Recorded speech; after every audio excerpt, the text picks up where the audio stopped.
अस्सलामुअलैकुम दोस्तों और साथियों, उम्मीद है आप लोग खैरियत से होंगे। आज है 28 जुलाई 2021 और आज के दिन जो पाकिस्तान में कोरोना के केसेस रिपोर्ट हुए हैं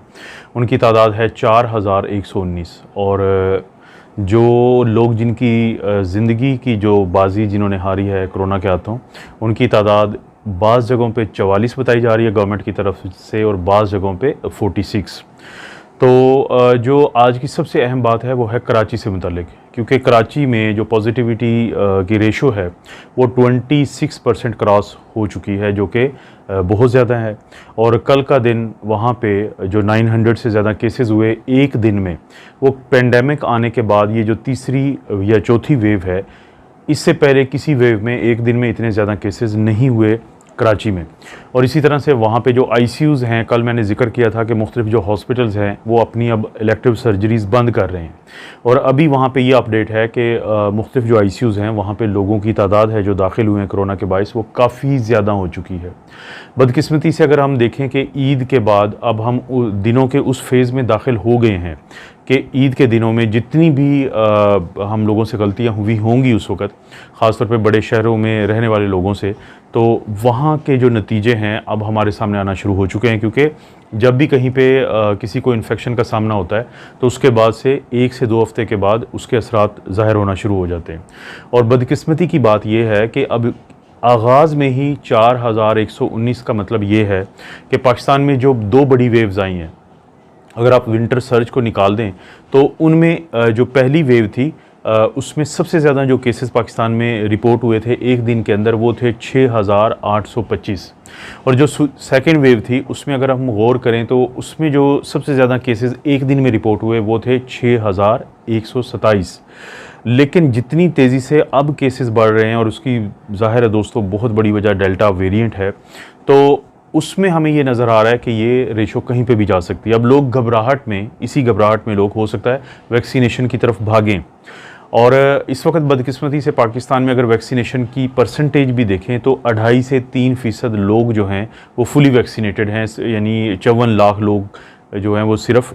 54 लाख फुली वैक्सीनेटेड हैं। और बड़े शहरों में ज़ाहिर है अभी वो तादाद इतनी ज़्यादा नहीं है कि हम ये कह सकें कि जो ऑलरेडी वैक्सीनेटेड लोग हैं कि उनकी वजह से ये वेव रुक जाएगी, चांसेस नहीं लगते।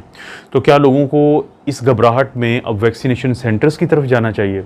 दोस्तों देखें, अगर मैं कराची के हवाले से बात करूं कि जहां पे पॉजिटिविटी की रेशो 26 है, इसका मतलब है हर 100 में से अगर 26 लोग जो हैं उनको वायरस है या होने के चांसेस हैं, तो जिस वैक्सीनेशन सेंटर पे आप जाएंगे,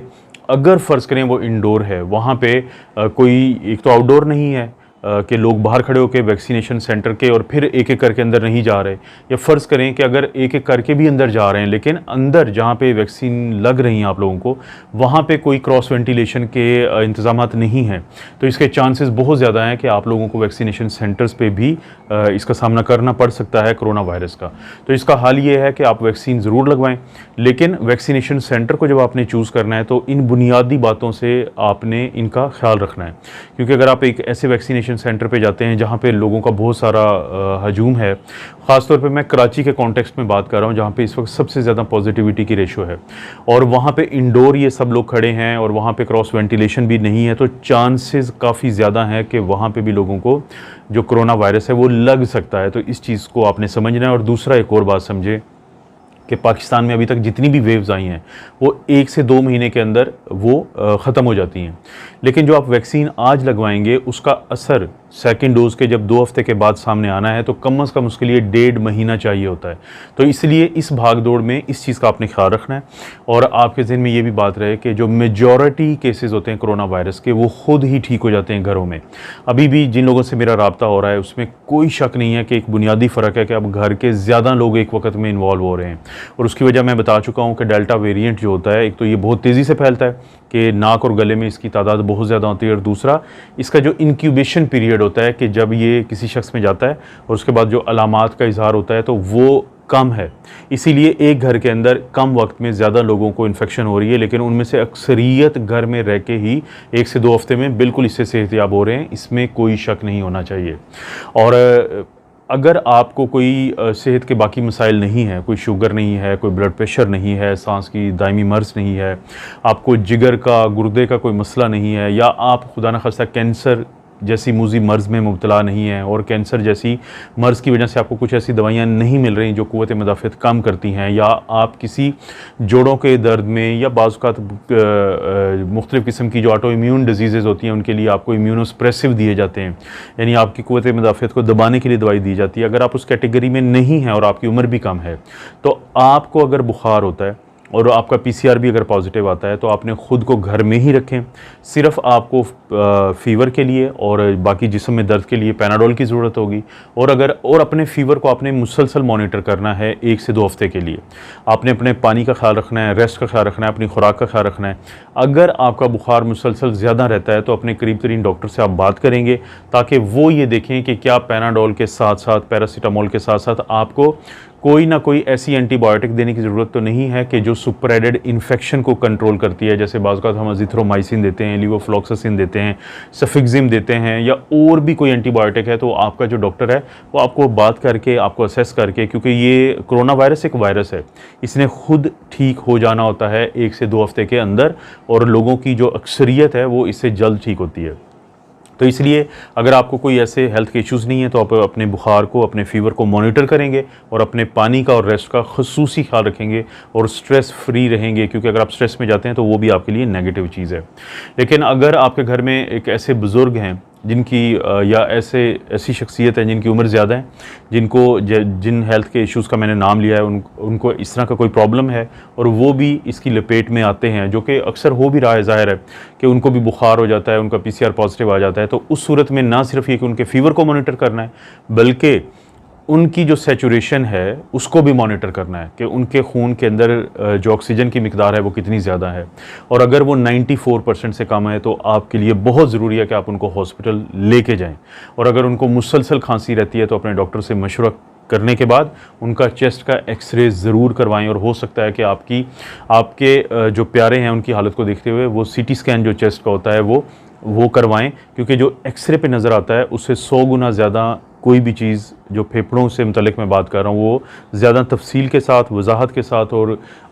क्लियर हालत में आपको सीटी स्कैन पे नज़र आती है। इसीलिए उसको हम HRCT कहते हैं कि हाई रेजोल्यूशन सीटी स्कैन, क्योंकि ये एक्सरे की ही टेक्नोलॉजी के ऊपर इसकी बुनियाद है। तो अगर आपके जो बुज़ुर्ग हैं उनको अगर इस तरह के प्रॉब्लम होंगे तो उनको फिर जल्द हॉस्पिटल लेके जाना ज़रूरी है, ताकि वहाँ पर ऑक्सीजन भी उनको लगे, क्योंकि अगर आप घरों में ऑक्सीजन लगाते हैं तो इसको आप कह सकते हैं कि ये ज़्यादा नेगेटिव चीज़ है। नेगेटिव इसलिए हो जाती है कि हो सकता है कि उस मरीज़ को बहुत सारी उन दवाइयों की ज़रूरत हो जिसमें खून पतला करने वाली दवाई शामिल है, जिसमें स्टीरॉयड डेक्सामेथासोन शामिल है, जिसमें हो सकता है कि उनको रेमडेसिविर जो एक एंटीवायरल दवाई होती है उसकी ज़रूरत हो सकता है बाकी भी और उनको मैदे की दवाई होती है और ये मुमकिन होती है कि हॉस्पिटल में जहाँ पे मल्टी डिसिप्लिनरी अप्रोच होती है कि वहाँ पे मुख्तलिफ़ किस्म के जो डॉक्टर हैं मुख्तलिफ़ शोबाजात के वो आपके मरीज़ को देख रहे होते हैं। तो इसलिए आपके वो लोग जिनकी उम्र ज़्यादा है, जिनको सेहत के दूसरे मसाइल हैं, अगर उनको फ़ीवर है, उनको खांसी है, उनको सांस की ख़राबी और पीसीआर पॉजिटिव है, तो कोशिश करें कि उनकी सैचुरेशन को ज़रूर साथ साथ मॉनिटर करें, और बुखार के साथ साथ, क्योंकि हो सकता है उनको बुखार बहुत ज़्यादा ना हो लेकिन उनकी सैचुरेशन को दिन में कम से कम 3 दफ़ा मॉनिटर करना बहुत ज़रूरी है।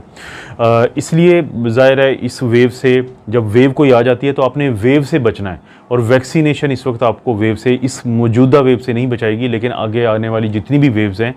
उनसे आपको हमेशा वो प्रोटेक्ट करेगी, क्योंकि बेसिकली ये जो पेंडेमिक है, अब इसको पेंडेमिक ऑफ द अनवैक्सीनेटेड इसीलिए पूरी दुनिया में कहते हैं, लेकिन क्योंकि बदकिस्मती से पाकिस्तान में इंतहाई कम लोग हैं जो अभी वैक्सीनेटेड हैं, तो इसलिए पाकिस्तान में ज़्यादा हमें मोहतात रहने की ज़रूरत है।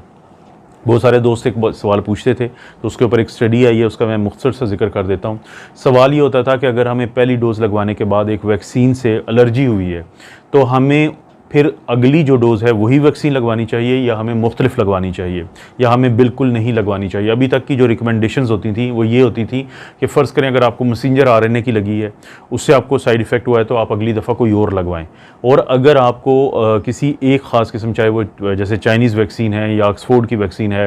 या रशियन वैक्सीन है, उससे आपको पहली डोज से साइड इफ़ेक्ट हुआ है, तो अभी तक की रिकमेंडेशन हमेशा यही रही है कि अगर वो एनाफाइलेक्टिक रिएक्शन है, क्योंकि रिएक्शन भी 2 किस्म के होते हैं, एक होता है हल्का रिएक्शन जिसमें आ जाता है कि किसी को जिस्म पे दाने बनते हैं, किसी को ख़ारिश जिस्म पे हो जाती है, किसी को जिस्म के किसी ख़ास हिस्से पे सनसनाहट होती है, या गले में इरिटेशन होती है, या किसी हद तक सांस की हल्की फुल्की ख़राबी होती है, तो इसको हम हल्का एलर्जिक रिएक्शन कहते हैं। लेकिन अगर किसी को एनाफाइलैक्टिक रिएक्शन होता है, एनाफाइलैक्टिक होता है कि आपका ब्लड प्रेशर ड्रॉप हो सकता है, आपको सांस की जो नाली है उसमें बहुत ज़्यादा आपको बंदिश महसूस हो सकती है, आपके चेहरे पे जो सोज है वो बहुत ज़्यादा हो सकती है। तो एनाफाइलैक्टिक रिएक्शन के बारे में तो पहले यही कहते थे कि आपने वैक्सीन लगवानी ही नहीं, क्योंकि ये वो रिएक्शन है जिसके लिए फिर एपिनेफ्रीन का इंजेक्शन लगाया जाता है वैक्सीनेशन सेंटर पे ही, या जहाँ पे आप जाते हैं फौरी तौर पे, या आपको हॉस्पिटल में दाखिल किया जाता है 24 घंटे मॉनिटरिंग के लिए। लेकिन ये जो अब नई स्टडी आई है, ये की गई है मैसेंजर आरएनए की वैक्सीन के ऊपर, क्योंकि दोस्तों पाकिस्तान में अब मैसेंजर आरएनए की दोनों वैक्सीन इस्तेमाल होती हैं, फाइज़र भी और मॉडर्ना भी। और इसके साथ साथ आप लोगों के लिए को एक नई इन्फॉर्मेशन ये है कि पाकिस्तान में कल ही 30 लाख जो है चाइनीज़ वैक्सीन साइनोफार्म की वो मज़ीद आ गई हैं, 3 मिलियन वैक्सीन्स। तो पाकिस्तान में क्योंकि मैसेंजर आरएनए की टेक्नोलॉजी पहले ही अब इस्तेमाल हो रही है, इस स्टडी में 189 तकरीबन 190 जो लोग थे उनको एलर्जिक रिएक्शन हुआ। इनमें से 32 वो लोग थे जिनको सीवियर एलर्जिक रिएक्शन हुआ, जिसको एनाफाइलैक्सिस कहते हैं, और इनको एपिनेफ्रीन के इंजेक्शन लगाए गए और हॉस्पिटलाइज भी किया गया। लेकिन फिर ये देखा गया कि इनको फॉलो किया गया कि जब इनको वही वैक्सीन लगी जो पहले भी लगाई गई थी, तो फिर कोई चीज़ें सामने आई कि इनमें से जो सीवियर एलर्जिक रिएक्शन के 32 में से 19 वो लोग थे जिन्होंने दोबारा भी वही डोज लगवाई, लेकिन जो 13 थे उन्होंने आउट ऑफ फेयर कह सकते हैं कि उनको ये खौफ था कि नहीं उनको बहुत नुकसान हो सकता है, तो उन्होंने नहीं लगवाई। और इसके अलावा जो बाकी थे 189 में से जो 19 वो थे जिनको एनाफाइलैक्टिक रिएक्शन हुआ था, और बाकी वो थे जिनको एलर्जिक रिएक्शन हुआ था, लेकिन वो इतना सीवियर नहीं था। जब इन सब को सेकेंड डोज लगी है तो वो कामयाबी से इस मरहले से गुजर गए हैं, क्योंकि कहा यह जाता है कि एक ख्याल किया जाता है कि मैसेंजर आरएनए की टेक्नोलॉजी पे बनी हुई वैक्सीन के अंदर एक कंपोनेंट है पॉलीइथाइलिन ग्लाइकोल। तो लोगों का ख्याल है कि इससे हमारा जो इम्यून सिस्टम है वो रिएक्ट करता है। हमारा जो इम्यून सिस्टम है बहुत सेंसिटिव चीज़ है। कोई भी चीज़, एक मिसाल मैं आपको देता हूँ कि जब आपको कभी कोई मच्छर काटता है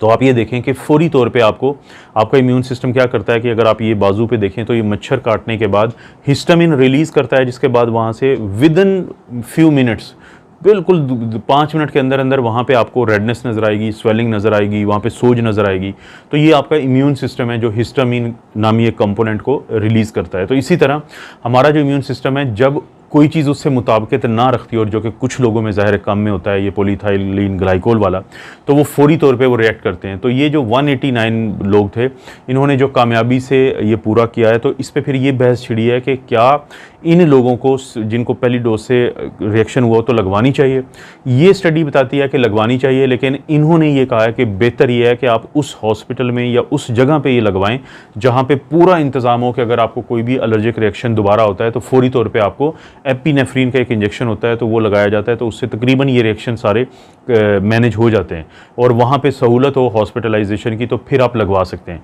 दूसरी फिर बहस ये है जो पाकिस्तान में भी अक्सर होती है कि क्या आप लोगों को एलर्जी की दवाई पहले खा के जाना चाहिए इस तरह की सूरत हाल में। इस स्टडी को करने वालों ने बताया कि उसका कोई ख़ास फ़ायदा नहीं होता, अगरचे उन्होंने अपने 30 मरीज़ ऐसे थे इन टोटल 189 में से कि जिनको ये दी थी, लेकिन उनका ये कहना है डॉक्टर्स का या रिसर्चर्स जिन्होंने ये स्टडी कंडक्ट की है कि इसका कोई ख़ास फ़ायदा नहीं होता कि अगर आप पहले से इसको आप एलर्जी की दवाई खा के जाएं। तो उनका ये कहना है कि सबसे बेहतरीन ये है कि जो आपको अगर पहली डोज से एलर्जी हुई है अपने डॉक्टर से बात करें, अपने वैक्सीनेशन सेंटर से बात करें, कोशिश करें कि अभी तो जो फ़िलहाल जो गाइडेंस है तो आप कोई और वैक्सीन लगवा सकते हैं, लेकिन अगर आपको वही वैक्सीन लगवानी है जिसका इस स्टडी ने बताया कि आप लगवा भी सकते हैं, तो आप वैक्सीनेशन सेंटर वालों से बात करेंगे कि अगर मुझे दोबारा रिएक्शन होता है तो आपके पास हर किस्म के इंतज़ामात हैं या नहीं। अगर कहीं पे ये इंतज़ामात हैं तो आप दूसरी डोज़ लगवा सकते हैं उसी वैक्सीन की, और चांसेस यही हैं कि वो आपके लिए कारआमद रहेगी। लेकिन फ़र्ज़ करें वहाँ पे कोई ऐसे इंतज़ाम नहीं है तो आप वहाँ पे मत लगवाएं, या फिर आप मुख्तलिफ़ किस्म की वैक्सीन लगवाएं। और अगर आपको खौफ है कि पहली वैक्सीन से आपको बहुत बड़ा साइड इफ़ेक्ट हुआ था तो ये भी आपका बुनियादी हक़ है कि आप बिल्कुल वैक्सीन ना लगवाएं। लेकिन कहा इसलिए जाता है कि जब आप 2 डोजेज़ लगवाते हैं किसी भी वैक्सीन की तो वो चीज़ आपके लिए इस डेल्टा वेरिएंट के ख़िलाफ़ भी बहुत ज़्यादा कारआमद है। तो इसलिए इस स्टडी का बताना बहुत ज़रूरी था कि बहुत सारे लोग ये सवाल पूछते हैं मेरी कोशिश होगी, क्योंकि जब मैं वादा करता हूं कि मैं डिस्क्रिप्शन में लिंक दे देता हूं तो बाज़ का मुझसे ये गलती होती है कि मैं वीडियो अपलोड कर चुका होता हूं तो बाद में मुझे समझ आती है कि मैं वो भूल गया हूं डिस्क्रिप्शन में लिंक देना। लेकिन आज मैं कोशिश करूंगा, क्योंकि ये जो स्टडी है ये बड़े अच्छे मेडिकल के जरीदे में शाया हुई है, तो मैं इसका लिंक कोशिश करूंगा कि हर सूरत आप लोगों को डिस्क्रिप्शन में दे दूं ताकि आप लोग इसको खुद भी स्टडी करें। जितना आप स्टडी करेंगे, जितना आपको नॉलेज होगा, जितना आप अपने आप को इन चीज़ों से आगाही रखेंगे तो उतना ज़्यादा आपको फ़ायदा होगा। क्योंकि हमेशा जैसे कहा जाता है ना कि नॉलेज इज़ पावर, और जितना आपके पास कम नॉलेज होगा इस चीज़ के चांसेस हैं कि उतना ज़्यादा आप रूमर्स पे और अफवाहों पे यकीन करेंगे। ये थी दोस्तों आज की अपडेट। मज़ीद कोई अपडेट हुई तो मैं आप दोस्तों के सामने ज़रूर पेश करूँगा। आप अपना और अपनी फैमिली का ख्याल रखें। अल्लाह ताला आपको और आपकी फैमिली को हर किस्म की बुराई, बीमारी और आजमाइश से महफूज रखे।